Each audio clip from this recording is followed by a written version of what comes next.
শরীফুজ্জামান শরীফ, আপনি জানেন যে পাশে পশ্চিমবঙ্গে বিজেপির বিজয়ের পর আমরা সেখানে দেখলাম যে মসজিদে নামাজের ক্ষেত্রে বাধা সৃষ্টি করা হচ্ছে এবং যারা মুসলমান আছে তাদের উপরে হামলা করার মতো ঘটনাও আমরা শুনেছি।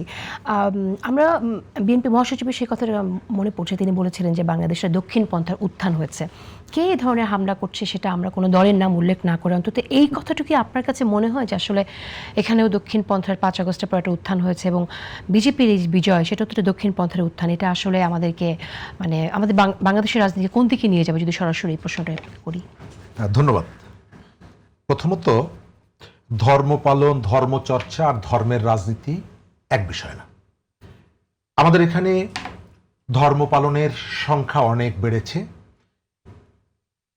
এটা যদি আমার রাজনীতি, আমার অর্থনীতি এবং আমার ব্যক্তিগত আচরণের সাথে যদি রিফ্লেক্ট করে, এটা খুবই ভালো।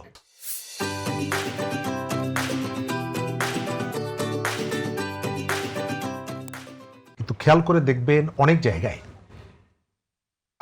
আমাদের ঘুষের প্রবণতা ক্রমশই বাড়ছে, সামাজিক যে অপরাধগুলো সেই অপরাধগুলো বাড়ছে। তার অর্থ হলো যে আমরা রিয়েলি ধর্মের যে শিক্ষাটা সেটাকে ওন করছি না, অথচ এই শিক্ষাটা ওন করে আমি আমার সমাজকে, আমার পরিবারকে এবং আমার ব্যক্তিগত জীবনকে আলোকিত করতে পারি। পশ্চিমবঙ্গের শুভেন্দু অধিকারীর কথা আমি মনে করি যে পশ্চিমবঙ্গের সব থেকে ভারতের উগ্রপন্থী যে কয়েকজন নেতা আছে তার মধ্যে শুভেন্দু অধিকারী একজন। তিনি ঘৃণা ছড়িয়ে যান, ঘৃণা ছড়াতে পছন্দ করেন এবং এর পেছনে তার একটা রাজনীতি আছে। তিনি চেষ্টা করেন উগ্রতাকে প্রমোট করে রাজনৈতিকভাবে কতটুকু এগিয়ে যাওয়া যায়। একই সাথে এটাও আমাকে মনে রাখতে হবে যে পশ্চিমবঙ্গের অথবা ভারতের সমস্ত মানুষ শুভেন্দু অধিকারীকে সমর্থন করে না।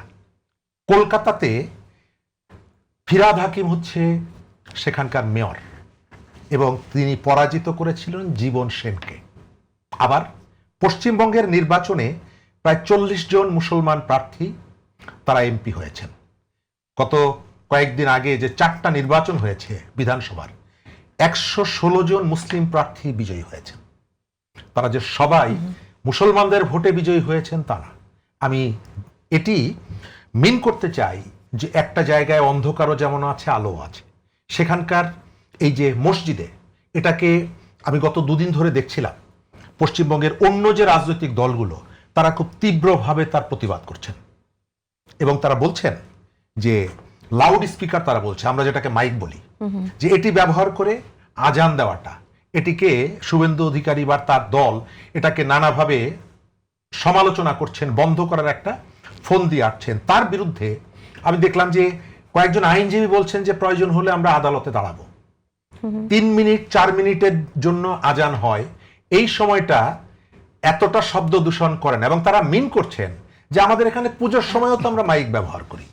তার অর্থ হচ্ছে যে শুভেন্দু অধিকারীর এই এবং বিজেপির এই যে পলিটিক্সটা, এটিকে আমি যেমন সমালোচনা করব, একই সাথে আমি বলবো যে সেখানে এমন মানুষও আছেন যারা ধর্মের দিক থেকে আজানের এই ধর্মটাকে ওন করেন না, কিন্তু অন্য ধর্মের হলেও তারাও কিন্তু সেখান থেকে শুভেন্দু অধিকারীদের এই পলিটিক্সের বিরোধিতা করছেন। আমাদের এখানে রাইট, সেখানে শুভেন্দু অধিকারী আছে। আপনি খেয়াল করে দেখবেন আমাদের এখানেও অনেক শুভেন্দু সাহেব আছেন। ওপারে শুভেন্দু অধিকারী, এপারে শুভেন্দু সাহেবরাও আছেন। এবং আমি এই যে তথ্যটা আপনাকে বললাম, 40 জন মুসলমান ধর্মাবলম্বী সেখানে এমপি হয়েছেন, একজন পীর সাহেবের ছেলে হয়েছেন। এটিকে খুব ইন্টেনশনালি আমরা আলোচনায় আনি না এবং আমরা দেখাতে চাই যে পুরো রাজ্যটা, পুরো দেশটা সাম্প্রদায়িক হয়ে গেছে। কিন্তু আপনি খেয়াল করবেন দিল্লিতে যখন বিজেপির বুলডোজার নেমে আসে, মুসলিম কমিউনিটি যে জায়গাগুলোতে থাকে তার বিরুদ্ধে কিন্তু মানুষ দাঁড়ায়। ওকে, শাহিনবাগে মানুষ দাঁড়ায়। আপনি যেটা বললেন যে ওপাশে শুভেন্দু অধিকারী আছে আর আমাদের এখানে শুভেন্দু সাহেব আছে, তো শুভেন্দু অধিকারীর বিজয়ের কারণে কি আমাদের এখানে শুভেন্দু অধিকারীরা, প্রশ্ন শেষ করি, আমাদের এখানকার শুভেন্দু সাহেবরা আরো বেশি ক্ষমতায়িত হবেন কিনা? এটি এক ধরনের মানুষ আছে যারা এই ধরনের আলোচনা, আপনি গত কয়েকদিন ধরে দেখছেন 15টা ভিডিও ছাড়া হয়েছে যেগুলো সবগুলো হলো ফেক। কেন? কারণটা কি?